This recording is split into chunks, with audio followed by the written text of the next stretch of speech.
Good morning, AHS. Welcome to the senior episode of Eye of the Needle. I'm Halsey Bailey. And I'm Chase McLaren. Now here's school news.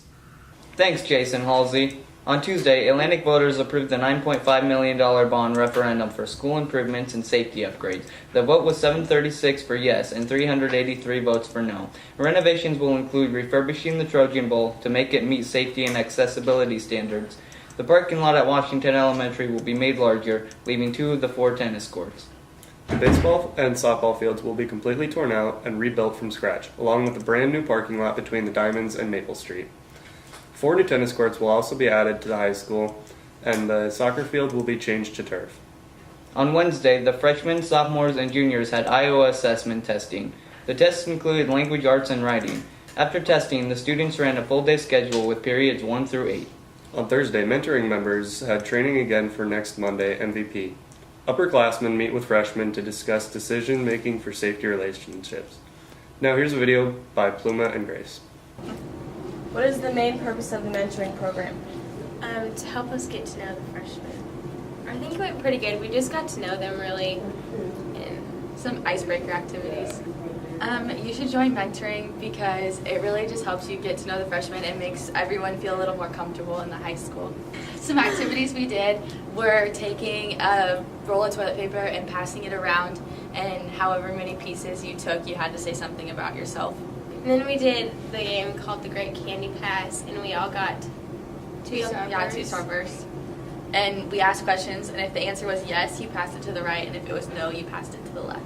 And whoever ended up with the most Starbursts One. got to eat them. Tell us about the first meeting with your mentors. It was pretty fun. We got to know kids in our grade and the mentors.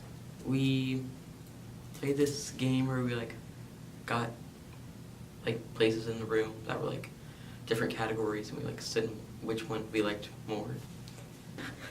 Do you think this will be a good program and why? Yes, because it'll help kids know what they're doing in case something happens. They were asking us, they gave us a certain amount. I think they gave us 3. And then they said, if you've done this or this, then pass one to the right. And whoever ended up with the most won.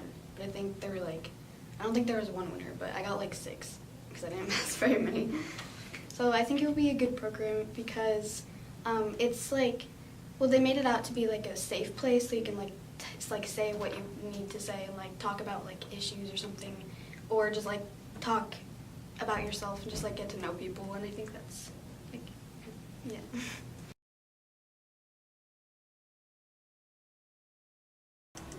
Prom is tomorrow. Juniors and seniors go to the country club for pre-prom at 7. Next is Grand March at 8:30. This is open to the public for $5 admission fee.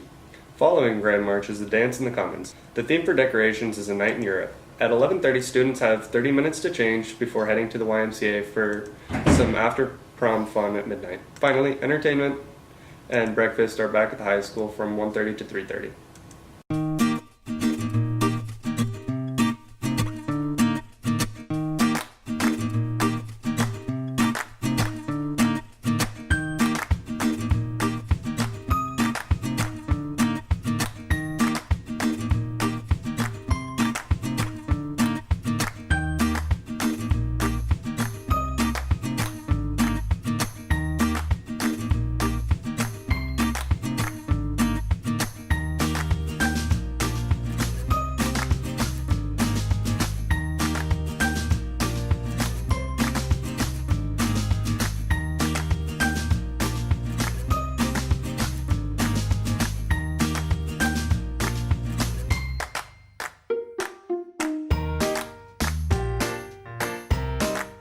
Now here's Halsey with Fine Arts.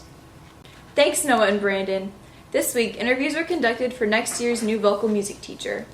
Students Troy Roach, Grace Marie McCurdy, and Genevieve Martinez will compete at the Student Congress National Qualifier this Saturday.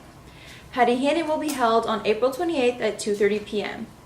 Large group for band will be held on May 3rd. The concert band will be performing 2 selections, Go Gallup and Emprenada Overture. Large group festival will be held at Harlan High School this year. I'm Chase McLaren. And I'm Kenny Jermerson. And we're here with this week's sports. On Monday, boys track traveled to Lewis Central and won the Glenwood Rams meet. Tyler Moen won the 100, Zayd Nicholson won the 400, and Chase Molnix won the 800. The 4x4 also took first with a time of 3 minutes and 33 seconds. The girls' soccer team was in Carroll on Monday, where they lost a hard-fought battle in double overtime. Alyssa Genther scored 2 goals with an assist from Kayla Mock on one of them. Tuesday was a full slate for sports. The boys' golf team was in Carroll, where they shot a 163 to Carroll's 158. Matt Gearhart was a medalist with a 37. Boys' tennis was also in Carroll. Junior Niall Peterson won his match 10-0, Grant Sturm won 10-5, and doubles Jesse Reed and Peterson won their match 10-3. Girls' tennis fell to Kemper at home. Also on Tuesday, the girls' track team traveled to Clarinda, where they placed second as a team. Haley Rasmussen took gold in long jump, open 400, and 4x4, which included Alyssa Derby, Taylor McCready, and Pluma Cross. Other first-place finishes included the shuttle hurdle with Heidi Williams, Mia Trotter, Caroline Pellett, and Anna Lowry. McCready took first in the 3,000 and the sprint med with Alyssa Derby, Taylor Hanson, Cameron Miller, and Aspen Nicholson. Also brought home gold. Emma Joyce and Kylie Neal PR'd in discus. Last night, the Trojan girls track team took the W in Harlan. Last night, girls golf was in Creston, where Creston won with a 188 to Atlantic's 210. Our lowest score was Alyssa Ginther with a 41. Boys' golf was postponed until tonight. Girls' soccer took a loss last night at Tri-Center with a score of 4-2. Goals were scored by Kenzie Waters and Kayla Mock. Now here's a special video produced by Halsey Bailey. The most painful thing someone has ever told me was that I was self-centered, worthless piece of, you know.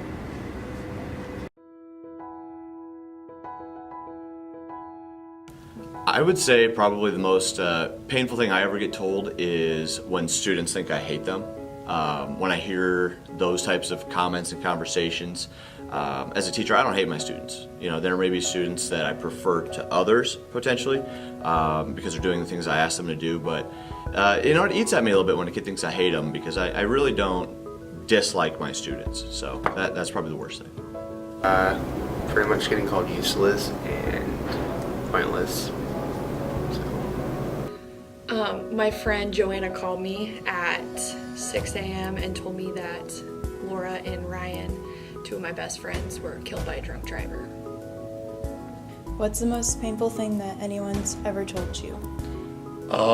Pretty much in 8th grade, we used to play pickup basketball with a couple teachers and a couple students. And one of the days, one of our teachers ended up leaving early because he wasn't feeling well.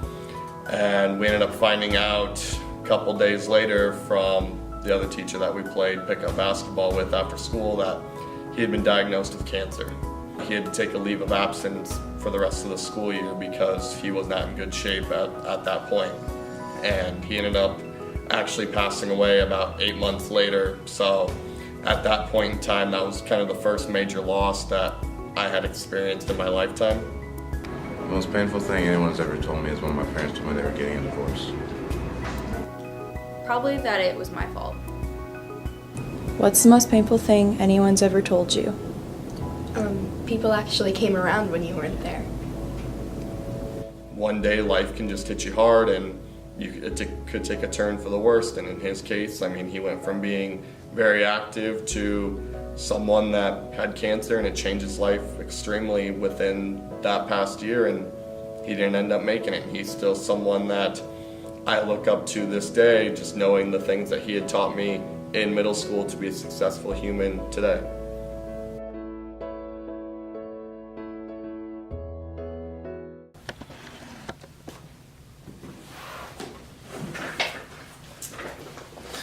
Thank you for watching this week's episode of Eye of the Needle. I'm Chase McLaren. And I'm Kenny Jimerson. And seniors rule.